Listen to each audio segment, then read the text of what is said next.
आज की इस वीडियो में हम आपको एक ऐसे इंसान का दिल दहला देने वाला वाकया सुनाने जा रहे हैं जिसने कब्र में अजाब का सामना किया। इस वीडियो को आखिर तक जरूर देखिएगा, क्योंकि हो सकता है कि हम भी अनजाने में कोई ऐसी गलती कर रहे हो जो हमें भारी पड़ जाए। मैं अपनी बीवी और 1 माह की बच्ची को छोड़कर लंदन चला गया। हर बार जब भी मैं पाकिस्तान लौटने का जिक्र करता, मेरी माँ और भाई मुझे अपनी मजबूरियों की दास्तान सुनाकर रोक देते। इसी तरह 10 साल गुजर गए। मेरी बीवी को कैंसर हो गया और वो बेचारी मेरी मिन्नतें करती रही कि वापस लौट कर आ जाओ। मगर मेरे सामने मेरे घर वालों की मजबूरियां थी। मेरी बीवी यूं ही तड़प तड़प कर मर गई। मेरी 10 साल की बेटी ने चाचू के फोन से छुप कर मुझे मैसेज भेजा कि बाबा वापस आ जाओ, वरना ये मुझे भी मार देंगे। जब मैं बिना बताए पाकिस्तान आया तो ये देखकर हैरान रह गया कि मेरी शादी को अभी 1.5 साल ही हुआ था कि मुझे रोजगार के सिलसिले में लंदन आना पड़ा।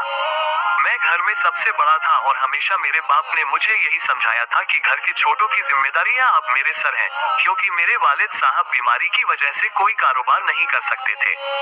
मेरा नाम हामिद है। मैं सियालकोट के करीब एक गांव का रहने वाला हूँ। पहले मैं सियालकोट में एक बहुत बड़ी कंपनी में काम करता था, तनख्वाह भी अच्छी खासी थी।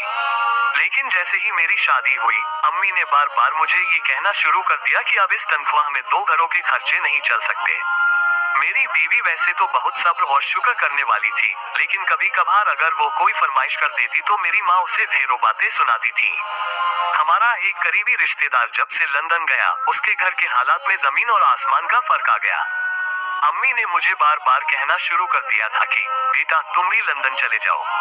मैं अपनी बीवी को छोड़कर परदेश में नहीं जाना चाहता था, लेकिन माँ बाप के दबाव और घर के हालात को देखते हुए मैंने ये फैसला कर लिया। मेरी बीवी को माँ बाप की तरफ से दिया हुआ जेवर अच्छा खासा मिला था। अम्मी ने इसरार करना शुरू कर दिया कि मैं अमरीन का जेवर बेचकर अपना बैरूनी मुल्क रवानी का खर्चा पूरा कर लूं और जैसे ही मेरी तनख्वाह शुरू होगी, मैं उसे उसका जेवर वापस बनाकर दे सकता हूँ। मैंने ये बात अपनी बीवी से की तो वो हैरान हो गई, क्योंकि मेरे घर के हालात तो ऐसे ही थे कि शादी में थोड़ा बहुत जेवर ही उसे पहनाया गया था। मैंने उसे यकीन दिलाया कि मैं लंदन पहुंचते ही सबसे पहले उसका जेवर बना कर दूंगा। उसके 2 भाई थे और वो अकेली बहन थी। उसने इस बात पर मुझे ये जेवर दिया कि ये बात उसके भाइयों को किसी तरह पता न चले, क्योंकि अमरीन जानती थी कि ये बात जब मेरे माँ बाप तक पहुंच जाएगी तो उन्हें बहुत ज्यादा दुख होगा। खुदा ने जल्द ही मुझे औलाद की खुशखबरी भी दे दी। मेरी माँ का रवैया शुरू से ही अजीब था। वो मेरे मुंह पर तो अमरीन का बहुत ख्याल रखती थी, लेकिन अमरीन जब ये कहती कि अम्मी मुझे बात बात पर डांटती हैं, तो मैं अक्सर चिढ़ जाता था और अमरीन को सख्ती से कहता कि वो हम माँ बेटे के बीच में फूट डालने की कोशिश न करे। हमल के बावजूद घर में खाना बनाने की जिम्मेदारी अमरीन पर ही थी। अक्सर उसकी तबीयत खराब हो जाती तो डॉक्टर मुझे सख्ती से कहती कि उसे इस वक्त आराम और सुकून की जरूरत है, और साथ ही वो मुझे ताकीद करती कि फल और दूध भी इस हालत में खाए जाते हैं। लेकिन मैं लंदन जाने के चक्कर में इस कदर उलझा हुआ था कि मैंने कई माह पहले ही सियालकोट की कंपनी को रिजाइन दे दिया। और इस दौरान मैंने अपना पासपोर्ट और जरूरी कागजात एजेंट को दे दिए थे। अमरीन जब भी मुझे किसी चीज को लाने का कहती तो अम्मी परेशान हो जाती। और जब मैं अम्मी से कुछ पैसे मांगने जाता तो मुझे घर के अखराजात की लंबी फेहरिस्त दिखा देती और साथ ही ये कहती कि तुमने नौकरी छोड़ने में जल्दबाजी कर दी है।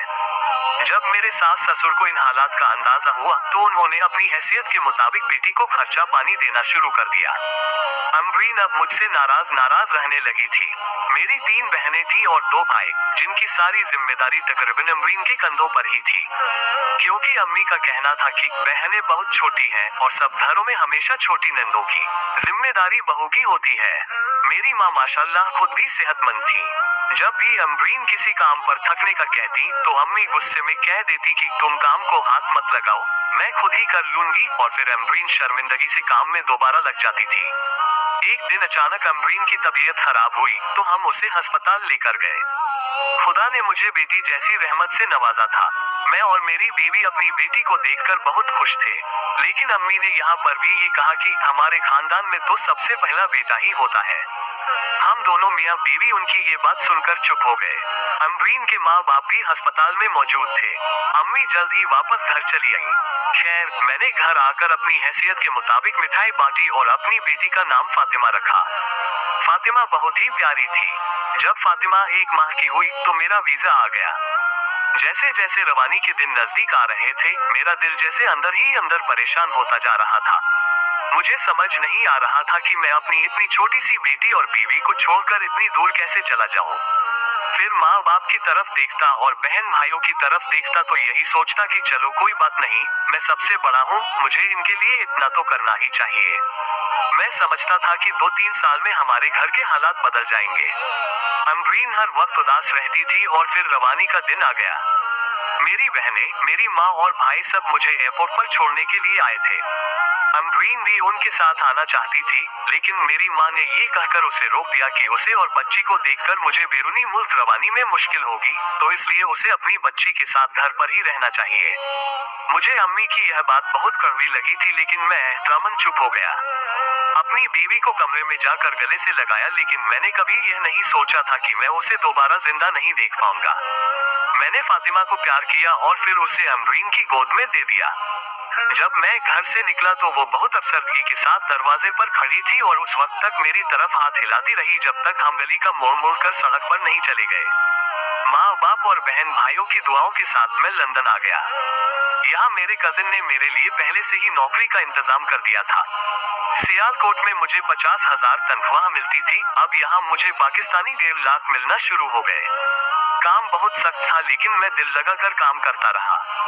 काम के साथ साथ ही मुझे कमरे में मौजूद दूसरे लड़कों की तरह अपनी बारी पर खाना भी बनाना पड़ता था, कपड़े भी धोने पड़ते थे।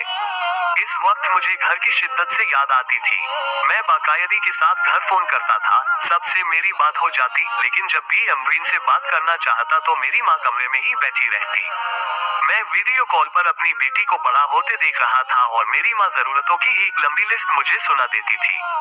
मेरे भाइयों की तालीम भी जारी थी और घर में थोड़ी थोड़ी तब्दीली आना शुरू हो गई थी। मेरे अब्बा भी सफेद काटन का जोड़ा पहनकर पूरे गांव में बड़े फख्र के साथ सीना चौड़ा करके घूमते थे कि मेरा बेटा बाहर के मुल्क कमा रहा है। मैं जब भी अपनी माँ से पूछता कि वो तनख्वाह में से बचत तो कर रही है ना, ये बात सुनते ही वो शुरू हो जाती कि बेटा, क्या तुम्हें अपनी माँ पर भरोसा नहीं? और मैं तुम्हारा एक एक पैसा सोच समझ कर खर्च करती हूँ, तुम्हारी बीवी और बेटी की भी सारी जरूरतें पूरी करती हूँ। और फिर मुझे कहती कि तुम्हारी बहनों के जहेज के लिए अभी से कोशिश करना शुरू कर दी है, तभी जाकर शादी के रोज काम आएंगी। मैंने बहुत कोशिश की कि मेरी माँ अमरीन को अलग से मोबाइल फोन लेकर दे, लेकिन मेरी माँ हमेशा यही कह देती कि औरतों को तो आदत होती है मर्दों को परेशान करने की, जरा सी बात होगी और वो तुम्हें परेशान कर देगी। तुम उसकी तरफ से फिक्र मत करो, हम लोग उसका बड़ा ध्यान रखते हैं। मुझे लंदन में 3 साल होने वाले थे। मुझसे छोटा भाई, जो उस वक्त मैट्रिक का तालिब इल्म था, उसने पढ़ने से इनकार कर दिया था और साथ ही यह जिद भी बांध ली थी कि उसे जमीनों का शौक है। अपनी माँ की यह फरमाइश सुनकर मैं हैरान रह गया, क्योंकि मैं तो अपने पास जरूरी खर्च रखकर सारी तनख्वाह घर भेज देता था। अम्मी ने मुझे कहा कि मुझे कोशिश करनी चाहिए कि मैं थोड़ी सी बचत करके पैसे कुछ बढ़ाकर घर भेजना शुरू करूं, क्योंकि दिन रात की बढ़ती हुई महंगाई में अब इस तनख्वाह में घर के अखराजात और बच्चों के खर्च पूरे करना उनके बस की बात नहीं रही। साथ ही वो कहती कि तुम्हारी बीवी अलग से खर्चा मांगती है और उसे यह गुरूर होना शुरू हो गया है कि यह घर उसके शौहर की कमाई से चलता है। तुम अपनी बीवी पर जरा सी सख्ती करो और उसे एहसास दिलाओ कि यह तुम्हारा एहसान नहीं बल्कि तुम्हारा फर्ज है। कई बार मैं अम्मी की बताई हुई बातों की वजह से अमरीन से लड़ पड़ता और फिर कई रोज उससे बात नहीं करता था। मेरी बेटी मुझे फोन पर ही देखती थी। कई बार ऐसा होता कि अमरीन सो रही होती और मैं फोन बंद कर देता। मेरी माँ का कहना था कि वो अपने घर का काम भी नहीं करती, बल्कि सारा काम मेरी बहनें कर लेती हैं। मैं उनकी यह बातें सुन सुनकर गुस्सा पालता रहा। मुझे यकीन नहीं होता था कि अमरीन इतनी ज्यादा बदल सकती है। कभी मैं फोन करता तो अम्मी कह देती कि नूरीन अपने मायके गई है, तो इस बात पर अम्मी से नाराज हो जाता कि उन्होंने मेरी इजाजत के बगैर उसे मायके क्यों जाने दिया है। और जब मैं उसके भाई को कॉल करने की बात करता तो अम्मी मुझे अपनी कसम दे देती और कहती कि बेटा, तुम उसे वहाँ परेशान मत करो, वरना तुम्हारे ससुराल वाले क्या सोचेंगे कि हमने उनकी बेटी को इतना तंग रखा हुआ है। धीरे धीरे मैं अपनी बीवी से बेजार होने लगा था। दिन रात की मेहनत ने मुझे चिड़चिड़ा और बदमिजाज भी बना दिया था। मैंने अब कम से कम पैसों में गुजारा करना शुरू कर दिया। मुझे लगता था कि मेरे पैसों में अम्मी बचत करके जमा कर रही है और कुछ ही सालों में इतना जमा हो जाएगा कि मैं लंदन छोड़कर वापस पाकिस्तान चला जाऊंगा और वहां जाकर कोई मुनासिब सा कारोबार करूंगा। 4 साल बाद जब ये बात मैंने अपनी माँ से की तो वो हैरत से कहने लगी, बेटा फिलहाल तो सिर्फ तुम्हारे भाइयों की तालीम और तुम्हारे बाप का इलाज ही पूरा हो पा रहा है, फिर तुम्हारी बीवी और बेटी का खर्चा भी है। और तुम कोशिश करो कि अब कोई दूसरी नौकरी ढूंढो। मैं ये सुनकर बड़ा परेशान हो गया। मेरे दोस्त अहबाब मुझे बड़ा समझाते कि मुझे अपने घर वालों पर इतना भरोसा नहीं करना चाहिए। लेकिन मैंने शुरू से ही अम्मी और अब्बा के सामने कभी जुबान नहीं खोली थी और उनकी बात मेरे लिए पत्थर पर लकीर जैसी थी। खैर, मैंने इससे बेहतर नौकरी ढूंढ ली। यहाँ पर मेरी तनख्वाह 2 लाख के करीब थी। मेरे दोस्त तनख्वाह मिलने के बाद अच्छे अच्छे होटलों में खाना खाने के लिए चले जाते और मैं ज्यादातर वक्त अपने कमरे पर गुजारता था। अमरीन ने अब अपने भाई से कहकर अलग से मोबाइल ले लिया। वो जब भी अपने कमरे में जाकर बात करने की कोशिश करती तो कोई न कोई उसके पास बैठ जाता। वो मुझे मैसेजेस पर कहती कि मैं पाकिस्तान वापस आ जाऊं, यहाँ पर अब सब कुछ है, घर भी ठीक ठाक चल रहा है, आप यहाँ पर ही कोई नौकरी ढूंढ ले। बहाने बहाने से जब मैं ये बात अपनी माँ से कहता तो ये सुनकर गुस्से में आ जाती और फिर रोने बैठ जाती। मेरी बहनें भी अब जवान हो रही थी, उनकी भी शादियां करनी थी। अपने भाइयों को देखकर मुझे ये ख्याल आता था कि आखिर वो कब किसी काम धंधे में लगेंगे। लेकिन अम्मा हर बार यह कहकर मेरा दिल ही तोड़ देती थी कि वो अभी छोटे बच्चे हैं। घर में हर तरह की सहूलत हो गई थी। मैं चाहता था कि नया मकान भी बन जाए, लेकिन अम्मा चाहती थी कि पहले बहनों की शादी हो जाए। और यूं मैं इतने सालों में एक बार भी पाकिस्तान नहीं जा सका। वक्त बहुत तेजी से गुजरता रहा, मेरे बालों में सफेदी उतर आई। अमरीन की तरफ देखता तो वो वक्त से पहले ही बूढ़ी लगने लगी थी। मेरी बेटी अपनी तोतली जुबान में मुझे बार बार बुलाती और कहती कि सब बच्चों के बाबा उनके साथ हैं, आप वापस आ जाएं। ये सुनकर मेरा दिल बंद हो जाता और मैं कॉल बंद करके रोने बैठ जाता। परदेश में तन्हा जिंदगी गुजारना निहायत सख्त तजुर्बा था। मेरे दोस्त बड़े अफसोस के साथ मेरी तरफ देखते क्योंकि वो तो अक्सर बेशतर छुट्टियों पर जाते ही रहते थे। लेकिन मैं जब भी छुट्टियों पर जाने की बात करता, मेरी माँ कोई ना कोई मजबूरी निकाल कर बैठ जाती और मजबूरन मुझे अपने टिकट के जमा किए हुए पैसे भी घर भेजने पड़ जाते।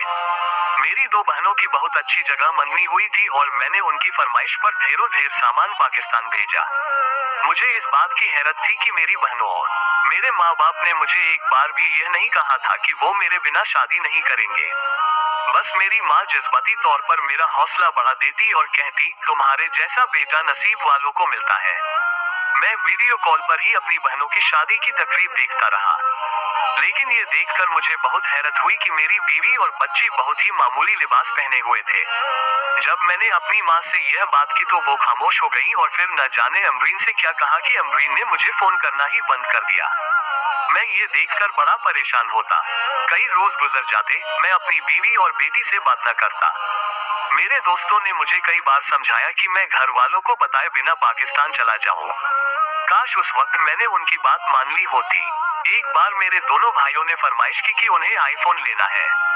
ये सुनकर मैं गुस्से से चीख उठा और कई दिन घर कॉल नहीं की। जब भी घर से कॉल वसूल होती, मैं फौरन अपना फोन बंद कर देता। मेरी माँ ने परेशान होकर मेरे कजिन से कहा।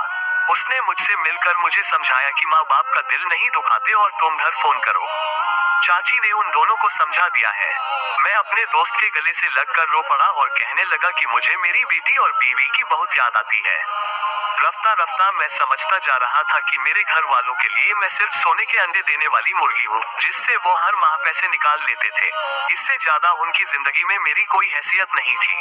लंदन की रौनकें मुझे अब अपनी तरफ बुलाने लगी। मैंने अब हर रोज घंटों कॉल करना बंद कर दिया।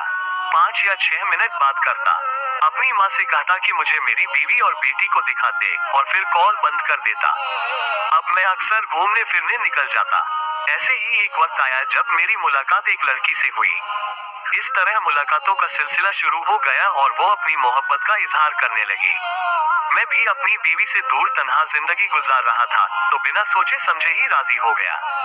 मैं जानता था कि मैं अपनी बीवी के साथ गलत कर रहा हूँ, लेकिन मैं बहुत ज्यादा खुदगर्ज हो गया था और मैंने शाजिया से शादी कर ली। उसके पास उसके वालिद की छोड़ी हुई अच्छी खासी दौलत थी। मेरी जिंदगी में भी सुकून आ गया और घर में भी एक मखसूस रकम भेज देता था। धीरे धीरे मेरा राब्ता वहाँ पर कम से कम होता गया। फिर एक रोज मेरी जिंदगी में तूफान आया, जब मुझे अमरीन के भाई का मैसेज मिला कि अमरीन कैंसर की मरीजा बनकर अस्पताल में अपनी आखिरी सांसें ले रही है। ये सुनकर मेरे सर पर कयामत गुजर गई। मैंने शाजिया से कहा कि मैं पाकिस्तान जाना चाहता हूँ, लेकिन उसने मुझे इजाजत नहीं दी। उसने मुझे कहा कि वो मुझे अच्छी खासी रकम देने पर तैयार है कि मैं अपनी बीवी का इलाज करवा लूं, लेकिन वो मुझे पाकिस्तान नहीं भेज सकती क्योंकि उसे डर था कि मैं दोबारा पलटकर लंदन नहीं आऊंगा।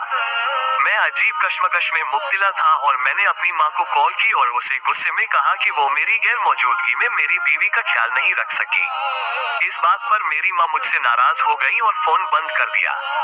मेरा ससुर मुझे बार बार पाकिस्तान बुलाता रहा, लेकिन मैं उन्हें बराबर खर्च भेजता रहा, लेकिन साथ ही ये भी कह देता कि मेरा पाकिस्तान पहुंचना मुमकिन नहीं क्योंकि मुझे कंपनी छुट्टी नहीं देती। जब मैं वीडियो कॉल पर अमरीन को देखता तो मुझे बेतहाशा दर्द होता। मैं अपनी खूबसूरत और जवान बीवी को छोड़कर लंदन आया था ताकि अपने घर वालों के खर्चे और ख्वाब पूरे कर सकूं। लेकिन इस सफर में मेरी शरीके हयात का क्या हाल हो गया।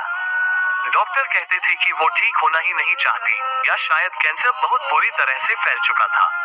6 महीने के अंदर ही वो चुपचाप ये दुनिया छोड़कर चली गई। मैं उसकी तदफीन पर भी नहीं जा सका। ये देखकर मेरे ससुराल वालों ने मुझसे नाता तोड़ दिया और मेरी बेटी को उसकी दादी के पास छोड़ दिया। वो अपनी जवान बेटी की मौत का जिम्मेदार मुझे और मेरे घर वालों को समझते थे और किसी हद तक ये ठीक भी था।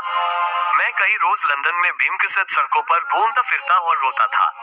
मेरी अमरीन से रिफाकत सिर्फ 1.5 साल का अरसा ही रही, लेकिन मैं जानता था कि वो खुदा की बंदी मुझे बेतहाशा चाहती थी। मुझे लंदन में 9 साल हो चुके थे। अब मेरी मजबूरी बन गई थी अपने घर फोन करना, क्योंकि मेरी बेटी अब मेरे माँ बाप और भाई बहनों के रहम व करम पर थी और इस बात का उन्होंने बेतहाशा फायदा उठाया। अम्मा मेरी बेटी को सामने बिठाकर उससे मेरी बात करवा देती। एक दिन मुझे बताया जाता है कि मेरी बेटी स्कूल में पढ़ना नहीं चाहती, लेकिन उसका खामोश और जर्द चेहरा मुझे कोई और ही कहानी सुना रहा था। अब भाइयों की भी शादियां होना शुरू हो गई थी। 1 साल और गुजर गया। मेरे 2 भाई भी शादीशुदा थे। अब दोनों भाई भी कमा रहे थे। मैं शाजिया का कारोबार संभाल रहा था। वो मुझे मुकर्रर की हुई तनख्वाह दे देती और साथ ही कुछ रकम मुझे मेरी बच्ची के लिए भी देती थी। कई रोज से मुझे अजीब तरह के ख्वाब नजर आ रहे थे। मुझे नींद में लगता था अमरीन मुझे आवाजें दे रही है। कभी वो मुझे बहुत गमज़दा सी किसी वीरान से सहरा में भटकती हुई दिखाई देती और कभी किसी चश्मे के किनारे पर बैठी हुई नजर आती। वो बार बार मुझे कहती कि मैं बहुत तकलीफ में हूँ। मैं नींद में डर कर उठ जाता और रोना शुरू कर देता। शाजिया भी मेरी हालत देखकर परेशान हो जाती। ख्वाबों का ये सिलसिला कई रोज तक जारी रहा और मेरी हालत दिन ब दिन बिगड़ती चली गई। एक रोज शाजिया मुझे कहने लगी, मुझे लगता है कि अमरीन तुम्हें कुछ बताने की कोशिश कर रही है। ऐसा तो नहीं कि तुम्हारी बेटी फातिमा को कोई परेशानी हो। तुम ऐसा करो कि बताए बिना ही पाकिस्तान चले जाओ और देखो क्या मामला है। मैं शाजिया की ये बात सुनकर हैरान हो गया, क्योंकि उसने अमरीन की बीमारी में भी मुझे पाकिस्तान नहीं जाने दिया था। लेकिन अब बात जब मेरी औलाद की थी तो उसने मुझे फौरन इजाजत दे दी। शादी के 4 साल बाद खुदा ने शाजिया को भी माँ का रुतबा दिया था। शायद इसी वजह से उसकी फितरत में इतनी नरमी पैदा हो गई, या शायद वो मुझे खोना नहीं चाहती थी। मैं फौरन पाकिस्तान के लिए रवाना हो गया। 10 साल बाद जब मैं गांव पहुंचा तो हर तरफ तब्दीली ही तब्दीली आ चुकी थी। मैं गांव को हैरत से देखता हुआ जब अपने घर पहुंचा तो मुझे पड़ोसी ने बताया कि मेरे घर वाले तो कब का ये घर बेचकर रावलपिंडी शिफ्ट हो गए हैं। मैं हैरान हो गया कि उन्होंने मुझे बताना भी पसंद नहीं किया। मैं पता पूछता हुआ जब अपने वालिदैन के नए घर पहुंचा तो ये देखकर हैरान हुआ कि खासा कीमती और शानदार घर बना हुआ था और 2 खूबसूरत गाड़ियां भी खड़ी थीं। परदेश में गुजारे 10 साल ने मुझे बूढ़ा कर दिया था।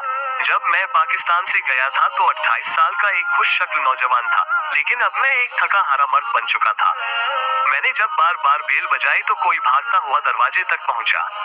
वो कोई कमजोर सी बच्ची थी जिसके चेहरे पर एक तरफ जख्म का निशान था। वो बच्ची कुछ देर तो हैरत से मेरी तरफ देखती रही और फिर एकदम मुझे पहचान कर मुझसे लिपट गई। उसे देखकर मुझे भी लगा कि ये मेरी ही बेटी है। मैं तड़प उठा। वो कमजोर और लाघर सी बच्ची जिसके चेहरे को किसी चीज से बुरी तरह जलाया गया था, कोई और नहीं बल्कि मेरी बेटी फातिमा थी। मैं जो पिछले 10 साल से परदेश में मुसीबतें उठा रहा था, मेरी सगी औलाद मेरे रिश्तेदारों के घर में इस हाल में मौजूद थी। हम दोनों बाप बेटी एक दूसरे के गले लगकर रो रहे थे। थोड़ी देर में एक औरत चमक दमक वाले कपड़े पहने हुए चीखती चिल्लाती हुई आई। उसने फातिमा का बाजू पकड़कर झटकते हुए मुझे से दूर करना चाहा और बड़ी बदतमीजी से मुझसे पूछने लगी, कौन हो तुम और इसको गले लगाकर किसका सोग मना रहे हो? मैं ये सुनकर बुरी तरह से तप गया और मैं अम्मा, अब्बा और अपने भाइयों को पुकारता हुआ घर के अंदर दाखिल हो गया। वो औरत मुझे रोकती हुई मेरे पीछे ही घर के अंदर आ गई। उस वक्त रात का खाना खाया जा रहा था। सब लोग डाइनिंग टेबल पर बैठे हुए थे। सब हैरत से मुझे देखते हुए मेरे हाथ में फातिमा का हाथ देखकर परेशान हो गए। सबसे पहले अम्मा को ख्याल आया और मासाए अंदाज से रोते हुए मेरे गले से लग गई। फिर अब्बा और भाई भी बारी बारी से मेरे गले लगे। मैं उन सबको खड़ा होकर गौर से देखता रहा।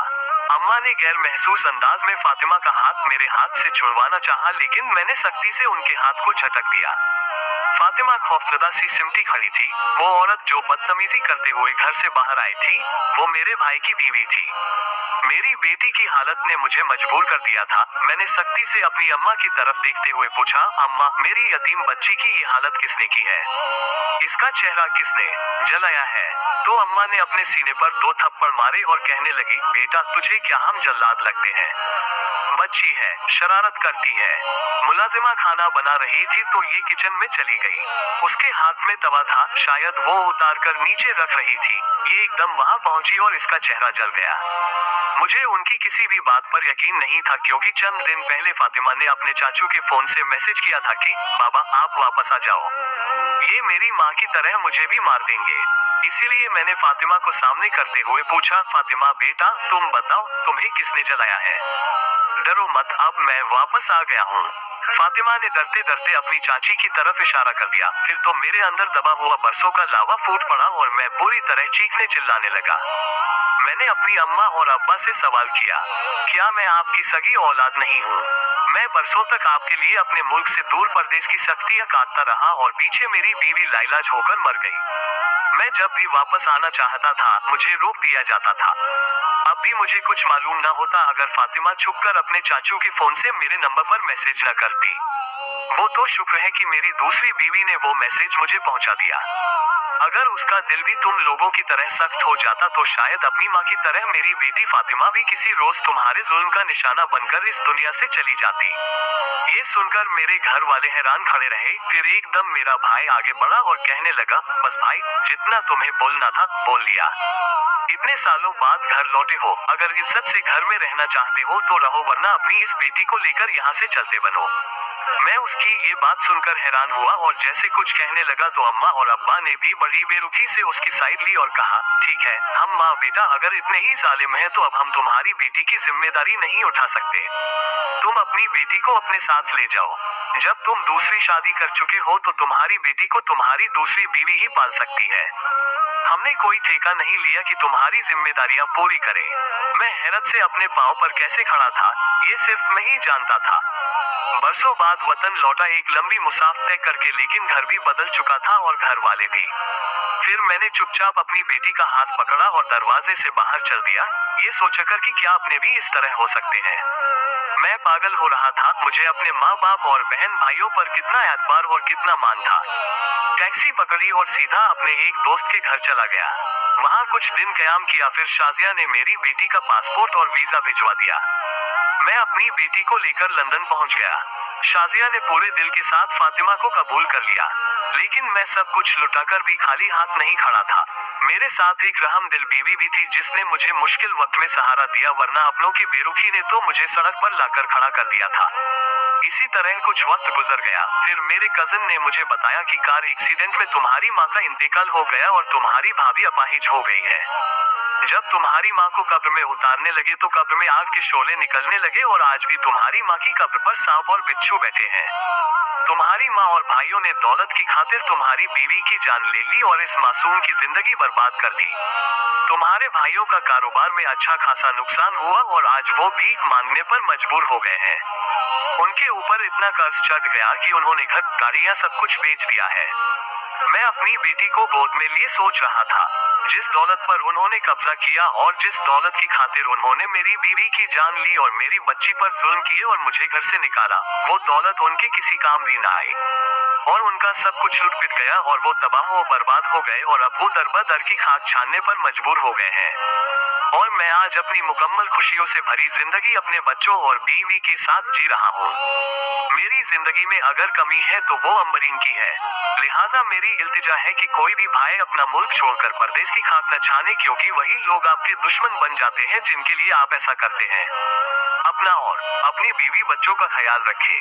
आधी रोटी खा ले लेकिन अपनी बीवी और बच्चों को बेसहारा छोड़कर परदेश न जाए। अल्लाह ताला से दुआ है कि अल्लाह ताला हम सबको सारी जिंदगी अपना मोहताज रखे और गैरों का मोहताज न करे।